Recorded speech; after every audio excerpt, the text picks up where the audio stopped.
Hi guys, welcome back to my channel Padhu digital. Guys, एक बार फिर से हाजिर हूँ मैं घटना चक्र की जीके बुक से इकोनॉमिक्स का वीडियो लेकर।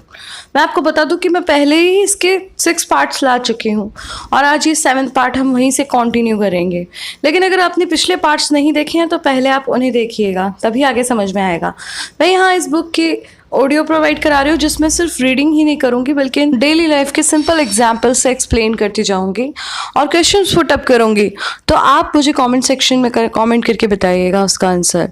लेकिन अगर अभी तक आपने चैनल को सब्सक्राइब नहीं किया है तो प्लीज़ चैनल को सब्सक्राइब कर लीजिए and hit the bell icon so that आपको वीडियोज़ की नोटिफिकेशन मिलती रहे और मुझे नई वीडियो लाने की मोटिवेशन।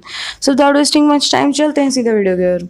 आज का हमारा टॉपिक है राष्ट्रीय आय की प्रमुख अवधारणा, यानी कि important concepts of national income. राष्ट्रीय आय एक व्यापक अवधारणा है जिसकी गणना हेतु सामान्यतः निम्नलिखित अवधारणाओं का प्रयोग किया जाता है। घरेलू उत्पाद और राष्ट्रीय उत्पाद, यानी कि डोमेस्टिक प्रोडक्ट, नेशनल प्रोडक्ट। तो गाइज यहाँ पर हम इसे अगर सिंपल लैंग्वेज में समझें तो अभी तक हमने जाना था कि राष्ट्रीय आय क्या होती है। आप पिछले वीडियोस में जाकर चेक कर सकते हैं जहाँ पर मैंने बताया था कि राष्ट्रीय आय क्या होती है। तो अब हम जानेंगे कि वो किस अवधारणा पे, कौन से कॉन्सेप्ट पे बेस करती है। तो बेसिकली 2 कॉन्सेप्ट पे वो बेस करती है। पहला है डोमेस्टिक प्रोडक्ट, यानी कि घरेलू उत्पाद। दूसरा है राष्ट्रीय उत्पाद, यानी कि नेशनल प्रोडक्ट। मैं आपको शॉर्ट में बताऊं तो जो हमारे घरेलू उत्पाद वो कहे जाएंगे जो बनते भी देश के अंदर है और बिकते भी देश के अंदर ही है। लेकिन नेशनल प्रोडक्ट यानी कि राष्ट्रीय उत्पाद वो होता है जो बनते तो देश के अंदर है लेकिन उनको इंटरनेशनल लेवल पर, यानी कि अंतर्राष्ट्रीय स्तर पर बेचा जाता है। चलिए फिर इसे आगे डिटेल में समझते हैं।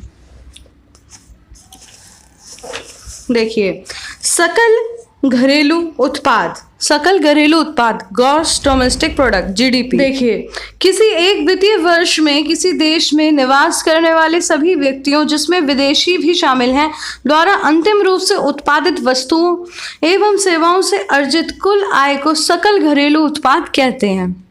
तो गाइस, अगर हम इसे सिंपल लैंग्वेज में समझें तो पहले हमने पिछले वीडियोस में देखा कि वित्तीय वर्ष क्या होता है, यानी 1 अप्रैल से लेकर 31 मार्च तक पूरा 1 साल गिना जाता है, फाइनेंशियल ईयर, वित्तीय वर्ष। तो इस वित्तीय वर्ष के अंदर जितने भी लोग रहते हैं एक देश के अंदर, चाहे वो विदेशी हो, वो इस पूरे वित्तीय वर्ष यानी फाइनेंशियल ईयर में कितना प्रोडक्ट जो है वो बनाते हैं और कितनी सेवा देते हैं, इस पर डिपेंड करेगा।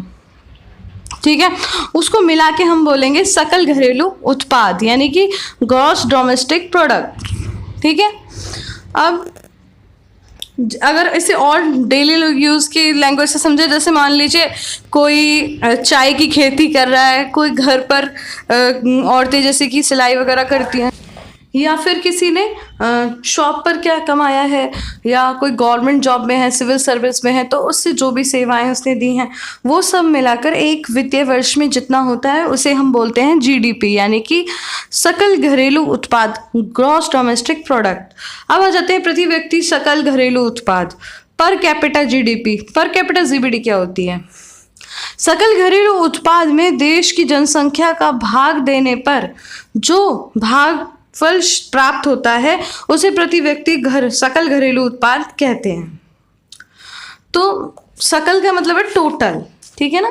तो यहाँ पर क्या है कि जैसे जितनी पॉपुलेशन है तो जितनी हमने जीडीपी हमारी आई, सकल घरेलू उत्पाद का जो भी इनकम आया उसको हम टोटल पॉपुलेशन से डिवाइड कर देंगे और जो हमारा आंसर आएगा, शेषफल आएगा, वही हमारा क्या होगा, पर कैपिटा जीडीपी।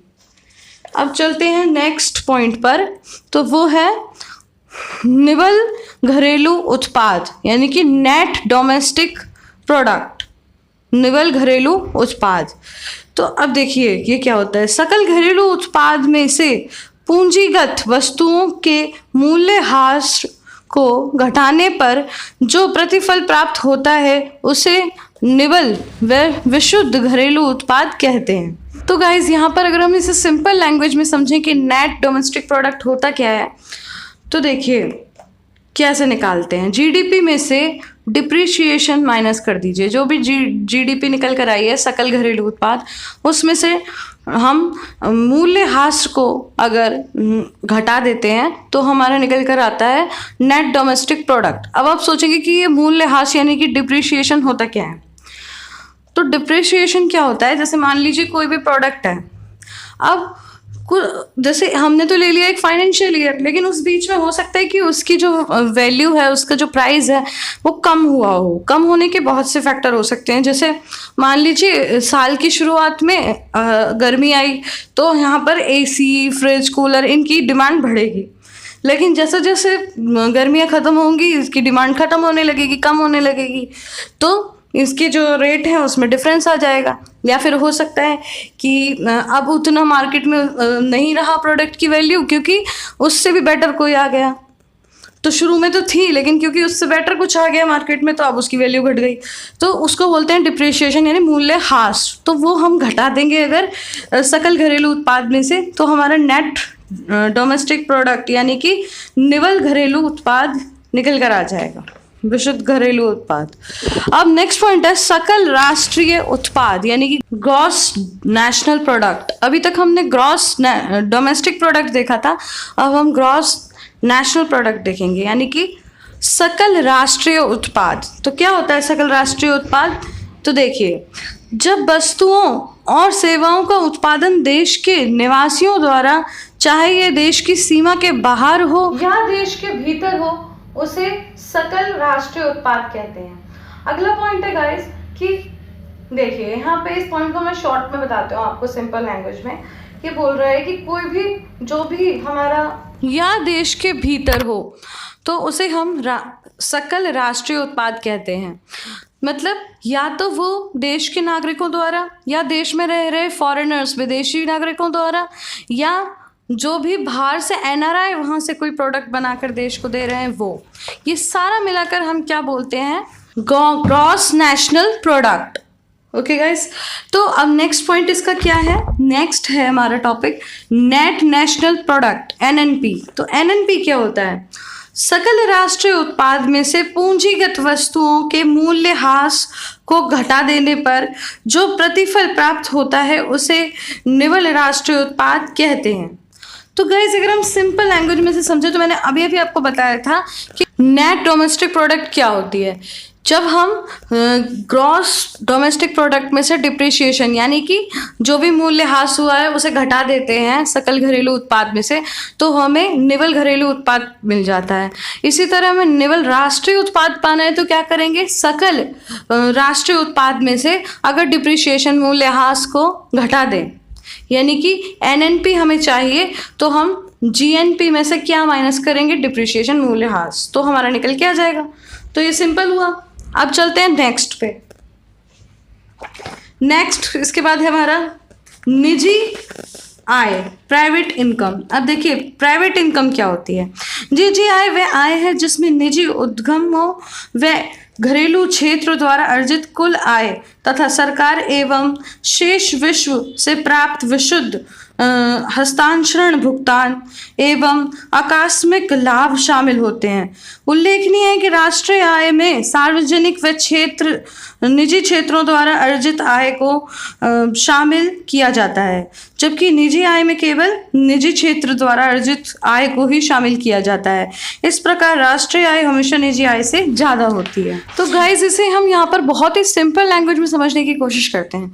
जैसे मान लीजिए कोई आदमी है, वो प्राइवेट कोई बिजनेस कर रहा है, कोई मोबाइल कंपनी चला रहा है, कोई भी ऐसी कंपनी जो लिमिटेड नहीं है, पूरी तरह से प्राइवेट है, या घर पे औरतें कुछ कुछ करती हैं, प्रोडक्ट बनाती हैं, एंटरप्रेन्योरशिप करती हैं, तो वो सारा जो वो कमाई करती हैं तो उससे जाहिर सी बात है देश के लिए कुछ इनकम होती है और साथ में टैक्स वगैरह दिया जाता है, तो ये इस निजी आय में आएगा। प्लस सरकार द्वारा भी कभी कभी ऐसी स्कीम निकाली जाती है, कभी कभी जो सरकार है जैसे प्रधानमंत्री जी हैं या कोई भी दूसरे देश जाते हैं कोई नेता, तो उन्हें एज अ गिफ्ट जो मिलता है वो भी, तो ये सारा निजी आय के अंदर इंक्लूड कर दिया जाता है।